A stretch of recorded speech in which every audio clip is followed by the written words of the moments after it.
Hey everyone, welcome to my channel. I hope आप सब लोग फिट एंड फाइन होंगे।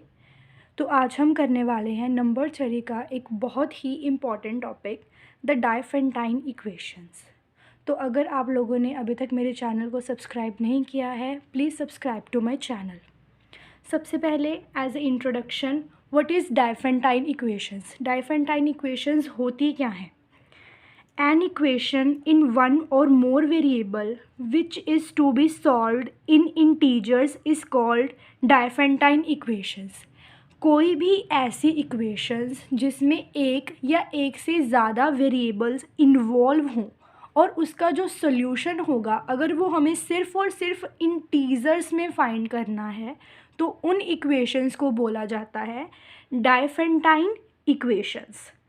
The simplest Diophantine equation is the linear Diophantine equation in two unknowns x and y and may be expressed as ax plus by is equal to c, where a, b, c are given integers such that a and b are not both 0. तो Diophantine equation की सबसे simplest form कौन सी होगी? जिसमें सिर्फ दो unknown variable हों और वो इक्वेशन लीनियर हो, यानी कि उसकी डिग्री 1 हो. तो इस ऐसी इक्वेशन को हम कैसे रिप्रेजेंट कर सकते हैं? ax plus B Y is equal to C, जहाँ पर a, b एंड c तीनों क्या हैं? इंटीजर्स हैं. A solution of this equation is the pair of integers x naught y naught such that ax naught plus by naught is equal to c. और जो भी इसके सॉल्यूशंस होंगे वो एक ऑर्डर्ड पेयर में एग्जिस्ट करेंगे x और y, तो उसके सॉल्यूशन को हम x नॉट y नॉट से रिप्रेजेंट कर सकते हैं. तो अगर हम डाइफेंटाइन इक्वेशन के सॉल्यूशन की बात कर रहे हैं, तो सॉल्यूशन से हमारा क्या मतलब है? सॉल्यूशन से हमारा मतलब है वो सारे x और y की वैल्यूज़ जो हमारी given ax plus B Y is equal to C equation को सेटिस्फाई कर सके. और इसके सॉल्यूशन को हमने कुछ थ्री पार्ट्स में कैटेगराइज किया है. First is if a is equal to b is equal to c is equal to 0. जब तीनों कांस्टेंट a, b और c 0 हो जाएं, then every pair of x and y of integer is a solution of ax plus B Y is equal to C. Then X Y का हर pair इस equation का solution होगा. For example we have equation 0x plus 0y is equal to 0. तो मैं यहाँ पे x और y की कोई भी वैल्यू पुट कर लूँ, वो हमेशा ही इसका सल्यूशन होगा. मोस्ट ऑफ द मैथमेटिशियंस ऐसी टाइप की इक्वेशन को डाइफेंटाइन इक्वेशन नहीं मानते हैं, क्योंकि जब भी हम डाइफेंटाइन इक्वेशन की डेफिनेशन यूज़ करते हैं, डेफिनेशन पढ़ते हैं, उसमें एक पॉइंट स्पेशल मेंशन होता है कि एटलीस्ट वन ऑफ ए और B should be non zero. So ये जो केस है मोस्टली मैथमेटिशियंस या मोस्टली बुक्स में इसको कंसीडर नहीं किया जाता. Second, if A is equal to B is equal to 0 and C is not equal to 0, then A X plus B Y is equal to C has no solution. Same अगर हमारे पास कोई एक ऐसी solution है जिसमें a और b तो 0 हों और c जो है वो 0 ना हो, for example 0x plus 0y is equal to 7. अब मैं एक्स वाई की कोई भी वैल्यू ले लूँ, मेरी जो ये डाइफेंटाइन इक्वेशन है ये कभी भी सेटिस्फाई नहीं होगी. थर्ड, ये सबसे इम्पॉर्टेंट रिज़ल्ट है. इसी रिज़ल्ट के बेस पे हम डाइफेंटाइन इक्वेशन के सॉल्यूशन की एग्जिस्टेंस को प्रूव करेंगे. If at least one of A and B is non zero, अगर ए और बी में एटलीस्ट एक वेरिएबल भी नॉन ज़ीरो है, then ax plus B Y is equal to C has a solution if and only if d divides c, where d is GCD of A and B. हमारी Diophantine equation का solution सिर्फ और सिर्फ तब exist करेगा जब A और B का GCD greatest common divisor C को डिवाइड कर देगा. Further, if x naught y naught is any particular solution of this equation, then all the other solutions are given by this equation. सबसे पहले मैं आपको इसके बारे में एक्सप्लेन करूँगी कि इसका क्या मतलब है, और ये पार्ट जो है ये हम तब करेंगे जब हम डायफेंटाइन इक्वेशंस का सल्यूशन निकालना सीखेंगे. तो ये पॉइंट एक्सप्लेन करने के लिए मैंने यहाँ पे कुछ एग्जांपल्स ली हैं. इस एग्जांपल से हम डायफेंटाइन इक्वेशन के सल्यूशन की एग्जिस्टेंस को जज करेंगे. हमारे पास फर्स्ट क्वेश्चन है, which of the following Diophantine equations can be solved. कौन सी डायफेंटाइन इक्वेशंस हम इन तीनों में से सॉल्व कर सकते हैं. First is 14x + 35 = 93.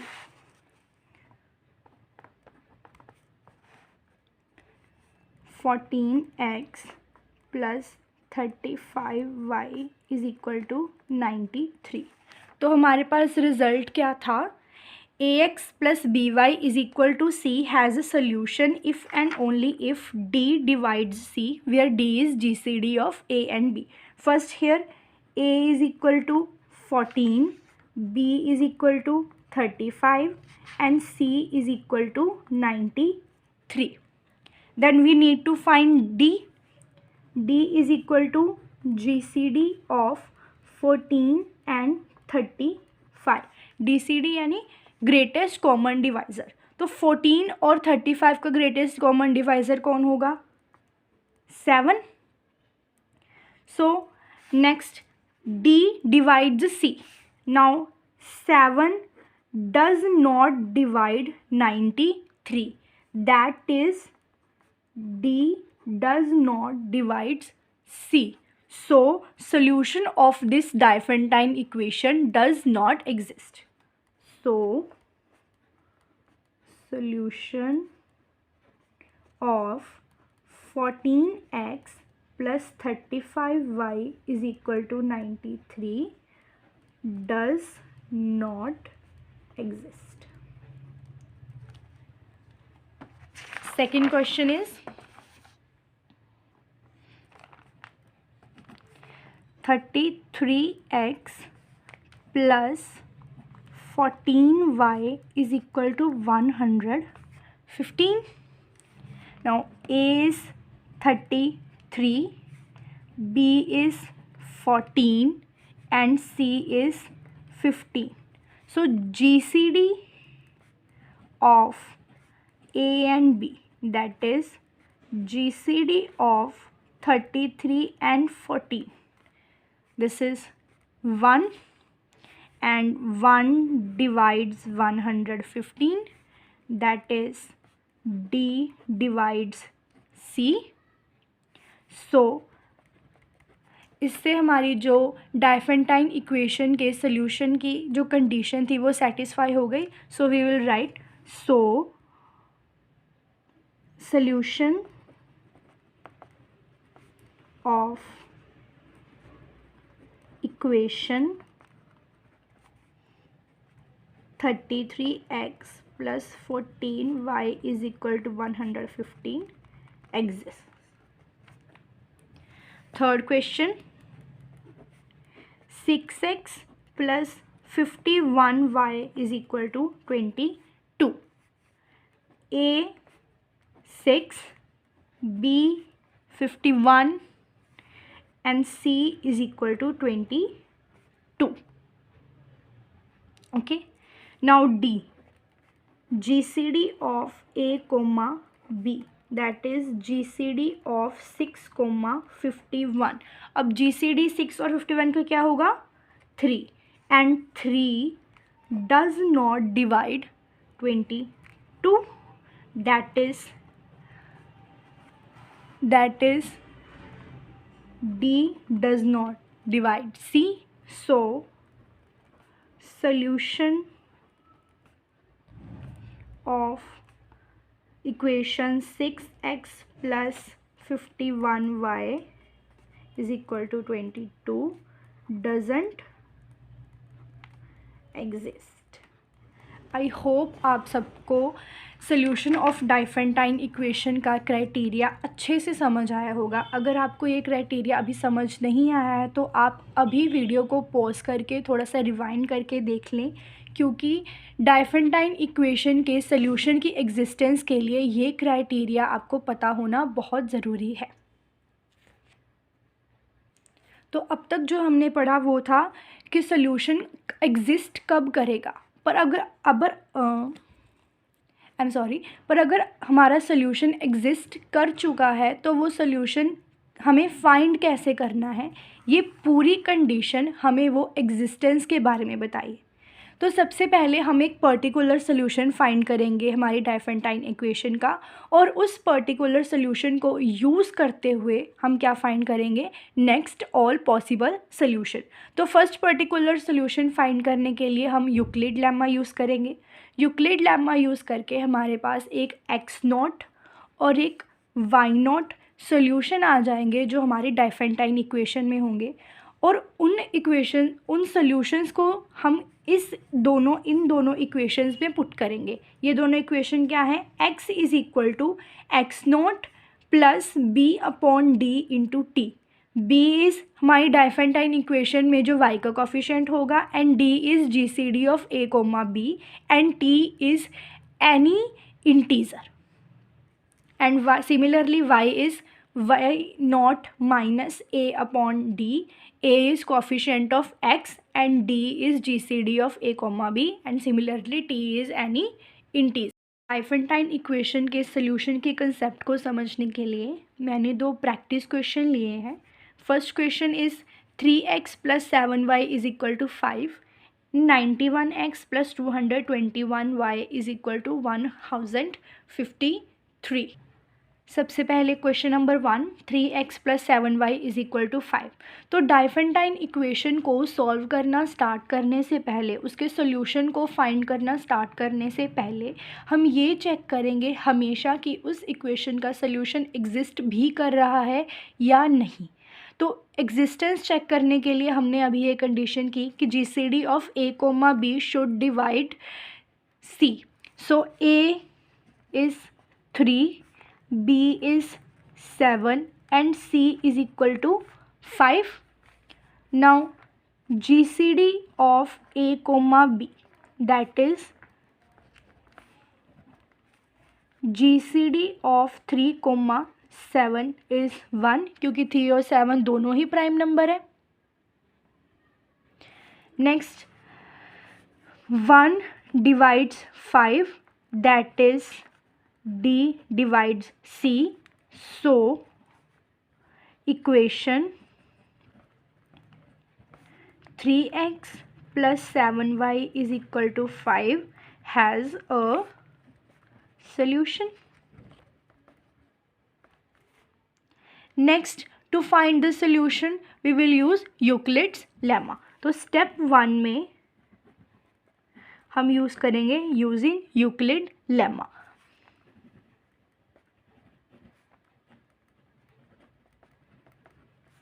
अब यूक्लिड्स लेमा हम a और b का GCD फाइंड करने के लिए स्टार्ट करेंगे। Now to find GCD of 3 and 7, 7 is equal to 3 into 2 plus 1, then 3, 1 into 3 plus 0।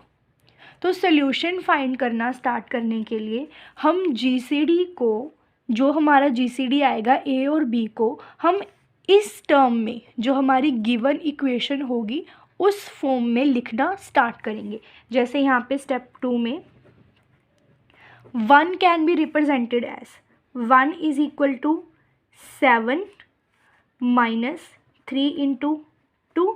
अब कहीं ना कहीं हमारा जो GCD है वो ऐसा सा दिखना शुरू हो गया है, बट क्योंकि हमें सोल्यूशन चाहिए और सोल्यूशन फाइंड करने के लिए हमें ये equation 3x plus 7y is equal to 5 satisfy करनी पड़ेगी, और सेटिस्फाई करने के लिए RHS पे हमारे पास है 5। तो हम यहाँ पर 1 की जगह 5 बनाएंगे। तो 5 बनाने के लिए हम क्या करेंगे, हम दोनों साइड 5 से मल्टीप्लाई कर देंगे। Multiply 5 both sides. So 5 is equal to 5 multiply 7 minus 3 multiply 2। Okay, I hope आप सबको ये स्टेप अच्छे से समझ आया होगा। इंटू 5, ये मैं लिखना भूल गई थी। Now 5 is equal to 5 into 7 minus 3 into 10। तो हमने अपनी इक्वेशन को इस फॉर्मेट पे बना लिया है। अब सिर्फ जो कमी है वो है साइन की। यहाँ पे एडिशन है और यहाँ पे माइनस है, तो हम ये माइनस को इस तरह भी लिख सकते हैं। देन ये हमारी फॉर्म आ गई, c is equal to a x naught plus b y not.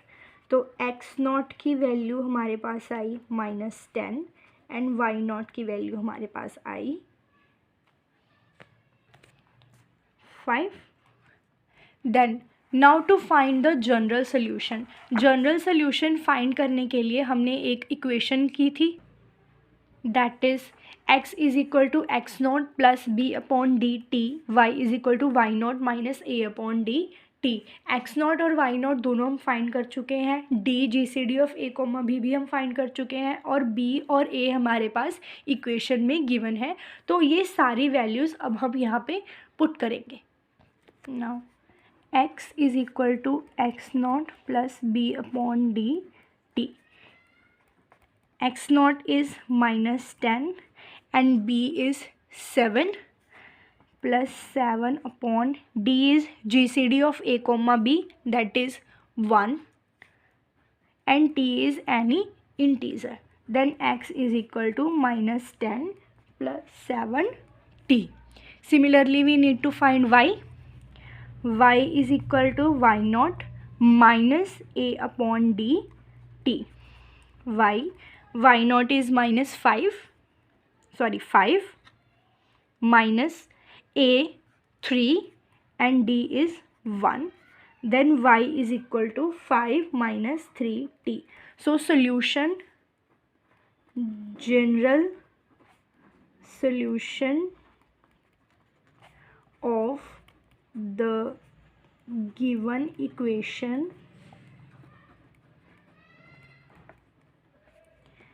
(3x plus 7y is equal to 5), where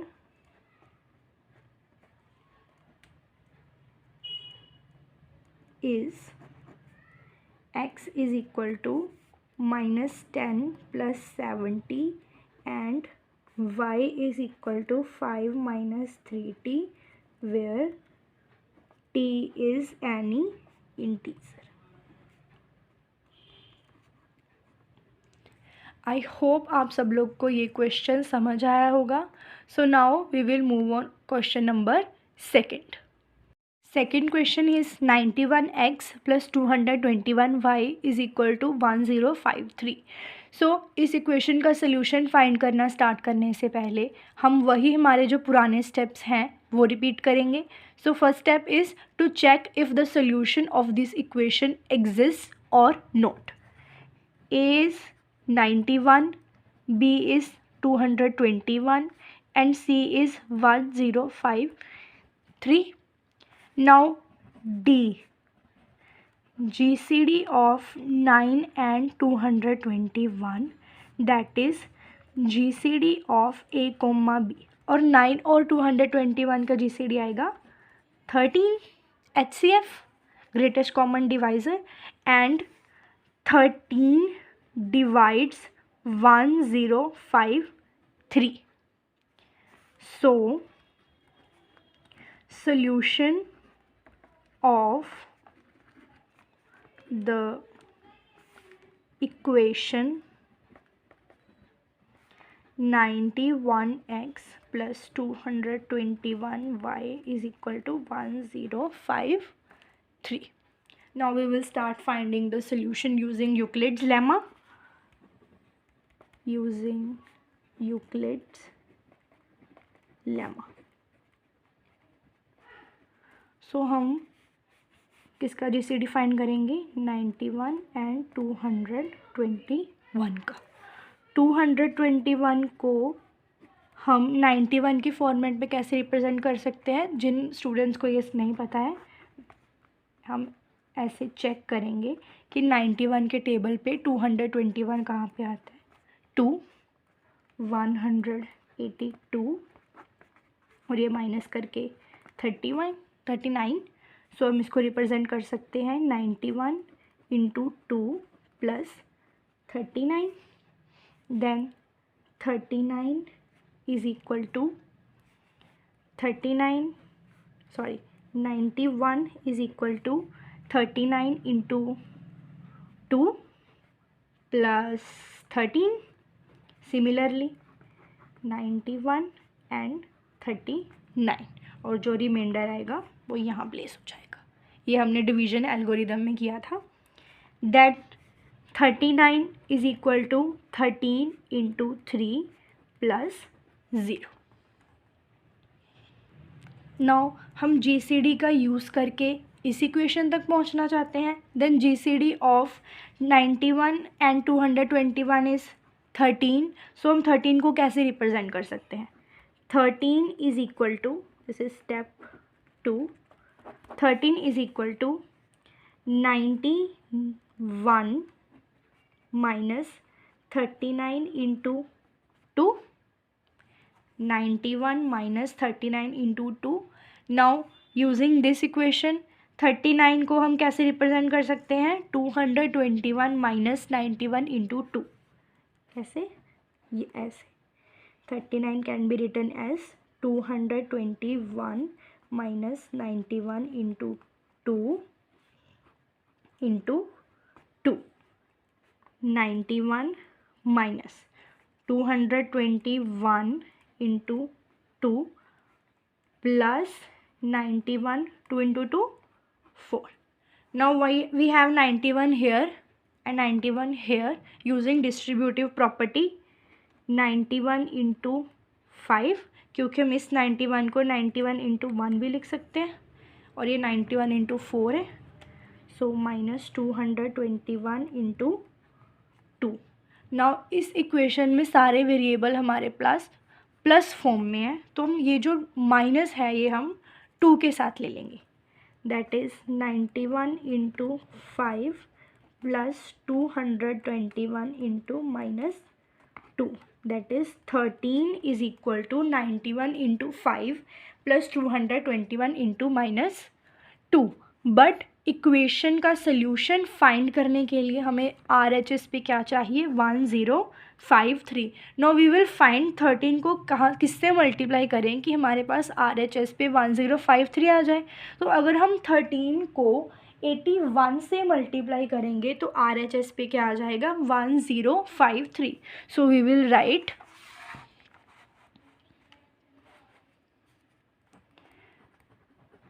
multiply 81 both sides. We will get 13 into 81 is equal to 91 into 5 into 81 plus 221 into minus 2 into 81। तो इससे हमें क्या solution मिला? 1053 is equal to 91 into 405 plus 221 into minus 162। So this is our required equation। यह हमें particular solution मिला। कैसे? C is equal to AX naught plus BY naught। Then X naught is equal to 405 and Y naught is equal to minus 162।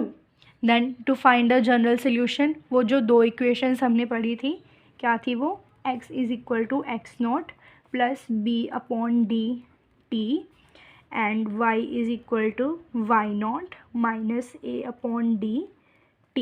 Now X naught is 405, B is 221